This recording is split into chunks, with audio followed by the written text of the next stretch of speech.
चिड़िया का पति टुन्नो चिड़ा काम के सिलसिले से विदेश गया हुआ था। उसे कई साल बीत चुके थे, मगर वो एक बार भी अपने पत्नी बच्चों से मिलने नहीं आया था।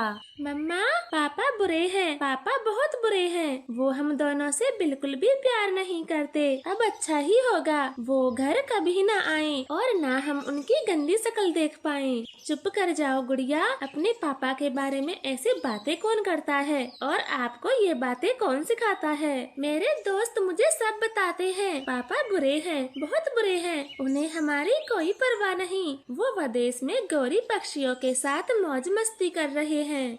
मम्मा चिड़िया ना चाहते हुए भी गुड़िया के गाल पे एक थप्पड़ मार देती है। मैंने बोला ना चुप हो जाएं, लेकिन नहीं, दिन पे दिन बिगड़ती जा रही हो। अब चुप करके बैठो। मम्मा, मुझे थप्पड़ मारने से पापा लौट नहीं आएंगे और जो सब पक्षी बोलते हैं वो बिल्कुल सही बोलते हैं। ऐसे रोते हुए गुड़िया घर से बाहर निकल जाती है। वो नदी पर चुप बैठ जाती है। तभी वहाँ पर जग्गू कौवा अपने कुछ छिछोरे दोस्तों के साथ आ जाता है। जग्गू, तूने कभी बताया नहीं, तेरे जंगल में सुंदर सुंदर चिड़िया पक्षी भी हैं। मैं इसे जानता हूँ, ये गुड़िया है, मेरी पड़ोसन रानू आंटी की बेटी। नाम भी कितना मजेदार है, गुड़िया। जग्गू अपनी पड़ोसन से मिलवाएगा नहीं? हाँ हाँ, क्यों नहीं, चलो मिलवाता हूँ। फिर जग्गू कौवा अपने दोस्तों के साथ गुड़िया के पास आता है। गुड़िया, ये मेरे दोस्त हैं, रॉकी और पिंटू। हेलो रॉकी, पिंटू, मेरा नाम गुड़िया है। मैं जग्गू के पास वाले ही घर में रहती हूँ। वो तीनों ऐसे बातें करते हैं। तभी उल्लू दोस्त जग्गू कौवे के कान में धीरे से बोलता है, जग्गू, इसके गले में सोने की चेन है, क्यों ना हम चुरा लें, फिर मजे से पार्टी करेंगे।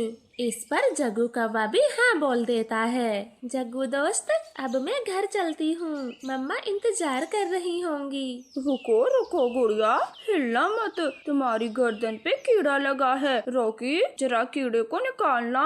गुड़िया जरा भी हिलती नहीं। तभी चालाक उल्लू दोस्त गुड़िया की चैन को खोल लेता है। भाग गया, कीड़ा भाग गया। थैंक यू दोस्तों, अब मैं चलती हूँ। ऐसे बोलकर गुड़िया वहाँ से चली जाती है, मगर उसकी सोने की चैन तो वहीं गिर जाती है।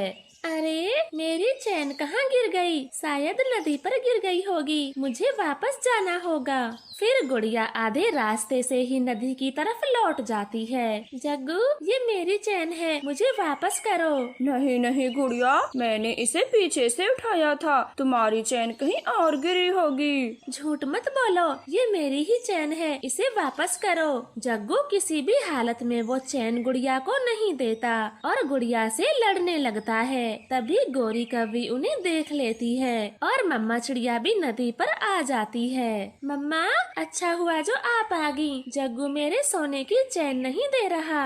अगर मम्मा को सच सच पता चला तो मुझे बहुत पीटेंगी। मुझे कोई झूठ बोलना पड़ेगा। क्या जग्गू, इस गुड़िया की चैन तुम्हारे पंखों में कैसे आई? मम्मा, गुड़िया झूठी है, ये चैन इसी ने हमें दी है। बोल रही है ये बहुत महंगी है, इसे बेचकर जो पैसे मिलेंगे उससे हम जंगल के बाहर पार्टी करेंगे।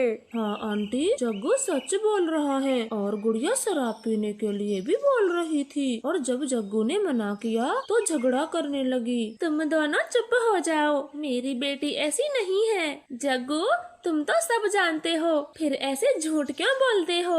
ओए चिड़िया, मेरे बेटे से ऊंची आवाज में बोलना भी मत। सबको पता है तू और तेरी बेटी कैसी है। पूरे जंगल का माहौल खराब कर रखा है तुम दोनों ने। गुड़िया बेटी, चलो यहाँ से, हमें इन बुरे पक्षियों के मुँह ही नहीं लगना। मम्मा चिड़िया गुड़िया को लेकर वहाँ से चली जाती है। गोरी को तो बहुत गुस्सा आता है। लूसी कबूतरी, मुझे अपनी पड़ोस में उस चिड़िया का रहना बिल्कुल भी पसंद नहीं। चोरी खेती और दारू, ना जाने क्या क्या गुल खिलाती है मेरी बगल में। मुझे भी बहुत बुरी लगती है वो रानो चिड़िया। जब देखो कबूतर भैया मीठी मीठी बोलकर मेरे घर को खा गई और जब मैं कबूतर जी से मना करती हूँ तो हम दोनों में ही लड़ाई हो जाती है। तभी तो टुन्नू चिड़ा इसे छोड़कर विदेश में रहने लगा। चिड़िया के लक्षण हैं ही बुरे। मैं तो चाहती हूँ ये हमारे जंगल से भी कहीं दूर चली जाए। तुम उसके बिल्कुल पास में हो, तुम्हें ही भगाना होगा। बाद में मैं भी तुम्हारा पूरा साथ दूंगी। इस तरह से बातें कर गौरी कौवी चिड़िया के दरवाजे पर जोर जोर से धक्का मारती है। आते जाते पक्षी वहाँ पर रुक जाते हैं। बस चिड़िया,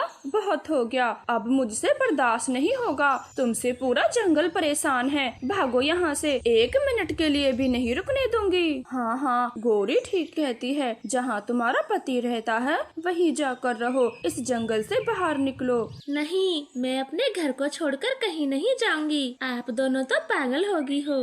जग्गू के पापा, खड़े क्या हो? चिड़िया का सामान बाहर फेंको, तभी तो ये जाएगी। फिर कालू कौवा चिड़िया के घर में घुस जाता है और सारा सामान बाहर फेंक देता है। अब ये सामान उठाओ और चलती बनो यहाँ से। चले बेटी, हमें नहीं रहना इन गंदे पक्षियों के साथ। हम कहीं और अपना घर बनाएंगे। ये तो बहुत बुरे निकले। फिर मम्मा बेटी अपना सामान उठाकर जंगल से बाहर चली जाती हैं। वो दूर पहाड़ों पर अपना घर बनाती हैं। मम्मा, ये जगह तो पहले से भी अच्छी है। ना यहाँ गौरी आंटी है और ना ही वो चोर कौवे। हाँ बेटी, लेकिन यहाँ भोजन बहुत कम है। आए दिन बारिश होती रहती है। मम्मा, भोजन की तो कमी है, लेकिन यहाँ जगह तो बहुत है। हम क्यों ना किसी फल की खेती कर लें, फिर भोजन की भी कोई कमी नहीं होगी। रानो चिड़िया को खेती करने का आइडिया बहुत अच्छा लगता है। वो एक इंसानों की बस्ती में चली जाती है और एक मटर के खेत में रुक जाती है। हाँ, मैं ये मटर ही ले जाती हूँ। मटर खाने में नरम होते हैं। ऐसे रानो चिड़िया खेत से थोड़े मटर ले आती है और उन्हें बो देती है। कुछ समय बाद उसकी मटर की फसल तैयार हो जाती है। बहुत समय पहले किसी जंगल में टुन्नू और कालू नाम के 2 भाई रहा करते थे। टुन्नू की पत्नी टुनटुनी चिड़िया बहुत ही सीधे और शांत स्वभाव की थी, लेकिन कालू की पत्नी टूनी बहुत ही मक्कार और कपटी थी। लंबी बीमारी के बाद टुन्नू की माँ की मौत हो जाती है। माँ घर में मरी पड़ी थी और टूनी जायदाद की लड़ती है। सुन रही टुन्नू, माँ जी खेत का बंटवारा किए बिना ही चल बसी, लेकिन तेरे भैया खेत का बंटवारा करना चाहते हैं। टूनी भाभी, आप ये क्या बोल रही हैं? अभी तक हम लोग एक साथ मिलकर फसल उगाते आए हैं। आगे भी हम दोनों भाई मिलकर खेती करेंगे। अरे आप लोग भी ना ये क्या बातें लेकर बैठ गए? माँ जी की बॉडी घर में पड़ी है और आप लोगों को बंटवारे की पड़ी है, तो इसमें क्या बुराई है टुनटुनी? हमारे बच्चे होंगे, परिवार बढ़ेगा, इसलिए मैं और तेरे जेठ जी नहीं चाहते कि आगे कोई झंझट हो। कल ही गाँव के पंचों को बुलाकर बंटवारा कर लेंगे। भाभी, पंचों को बुलाने की कोई जरूरत नहीं। आप और भैया हमें जो देंगे वो हमें मंजूर होगा। अगले दिन कालू कौवा एक खेत और घर अपने हिस्से में रख लेता है और पहाड़ी के पास वाला बंजर खेत टुन्नू को दे देता है। टुन्नू, तू आज से ही खेत में जाकर रहना शुरू कर दे। ये घर मैं अपने पास रखूंगा। हो गया बंटवारा। अब तू अपनी पत्नी को लेकर यहाँ से चला जा। ये देखकर टुन्नू टुनटुनी रोने लगते हैं। ठीक है भैया, हम यहाँ से जा रहे हैं। आपका फैसला हमें मंजूर है। टुनटुनी अपने पति के साथ खेत पर पहुँचती है। अब हम अपने खेत में क्या उगाएंगे जी? जेठ जी ने तो उपजाऊ खेत अपने पास रख लिया और हमें ये बंजर खेत दे दिया। टुनटुनी, तू चिंता मत कर, सब ठीक हो जाएगा। माँ ने एक बार मुझे बताया था कि पिताजी इस खेत में फूल गोभी की खेती किया करते थे, लेकिन जब से पिताजी की मौत हुई इस खेत में खेती ही नहीं हुई। मैं अब इस खेत को फिर से खेती लायक बनाऊंगा और फूल गोभी की खेती करूंगा। ठीक है जी, मैं आपकी हर फैसले में आपके साथ हूँ। समय गुजरने लगता है। टुन्नू चिड़ा अपने खेत की सफाई करके फूल गोभी के बीज को बो देता है, फिर उसमें अच्छी खाद और पानी डालता है। अच्छी देखभाल से जल्दी टुन्नू के खेत में फूल गोभी की फसल लहराने लगती है और लहराती फूल गोभी की फसल को देखकर दोनों पति पत्नी बहुत खुश थे।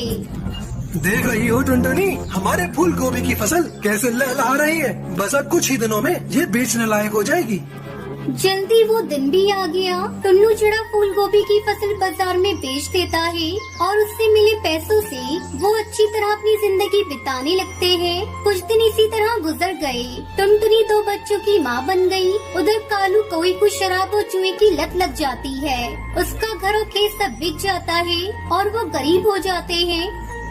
अब हम कहाँ जाएंगे जी?